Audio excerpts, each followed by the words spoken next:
Imagine dropping 1,000 people into a simulated world with a severe geographical divide. One half lands in a lush, green paradise overflowing with resources. The other half is stranded on a barren volcano covered in powdered snow and boiling water. For the first 6 days of this experiment, an invisible, impenetrable wall keeps the two populations entirely isolated from each other. But there is a catch. On day 7, that border falls. Survival on the volcanic island immediately proves brutal. People starve, burn in the lava layers, and struggle to find a single tree.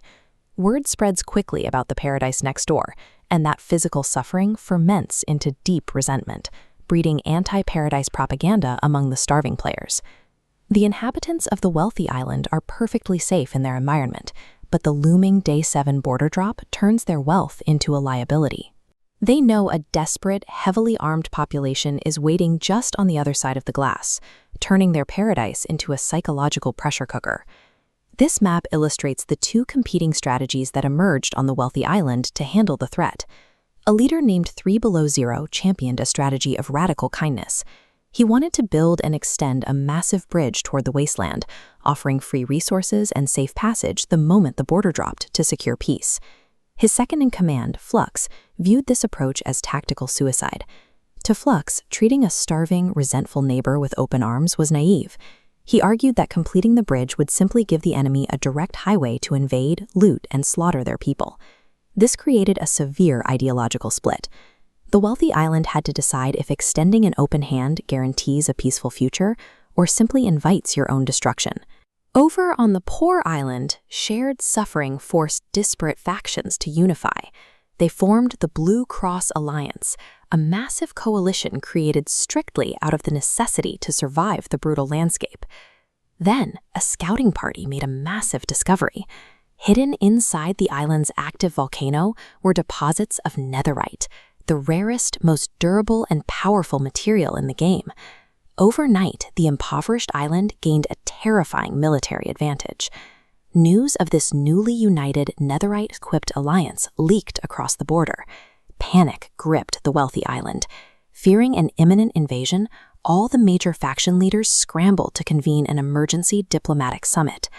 The summit ended in a flawed compromise.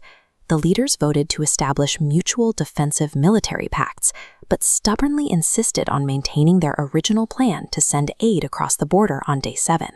Preparing to fight a war while actively supplying your potential enemy satisfies absolutely no one. To extremists like Flux, this diplomatic indecision was a death sentence waiting to happen. Flux concluded that his leader's commitment to diplomacy would ensure the island's destruction. He decided to bypass the democratic process entirely and take matters into his own hands to force the island into a defensive posture. This cross-section shows Flux's sabotage. He targeted a hull hosting the top leaders, secretly installing a lethal trap, spiked dripstones suspended above. The trap triggered, wiping out the leadership in seconds. Crucially, one seat remained untouched, framing the peace mediator, SAPS, as the mastermind. The immediate fallout was absolute chaos. The bridge construction was permanently halted, 8 shipments were canceled. The wealthy island finally united, but only to launch a highly militarized, paranoid witch hunt for SAPS. Flux's logic was undeniably effective. By destroying his own government from the inside out, he successfully manufactured the exact crisis he wanted. The wealthy island was now heavily armed, hypervigilant, and prepared for war. Day 7 finally arrives. The barrier dissolves. The wealthy island stands ready, swords drawn, braced for a bloody, full-scale invasion. But no army marches across the water. Instead, players from the volcanic wasteland cross the border in awe. They simply want to touch green grass, collect normal temperature water, and establish peaceful trade routes. The poor island never harbored any plans for an offensive war. Their entire focus had been spent surviving their own harsh environment. The terrifying invasion was a phantom. Geopolitics defines this as the security dilemma. A faction takes extreme, paranoid actions to increase their own security against a perceived threat, and those exact actions end up being the only things that destroy their society. While tourists from the volcanic wasteland casually explore the green hills, the wealthy citizens of the Paradise Island remain trapped in a fractured, leaderless, and blood-soaked political nightmare entirely of their own making. The experiment laid bare a stark sociological paradox. The barren, lethal wasteland forced its people to cooperate and build trust through shared hardship.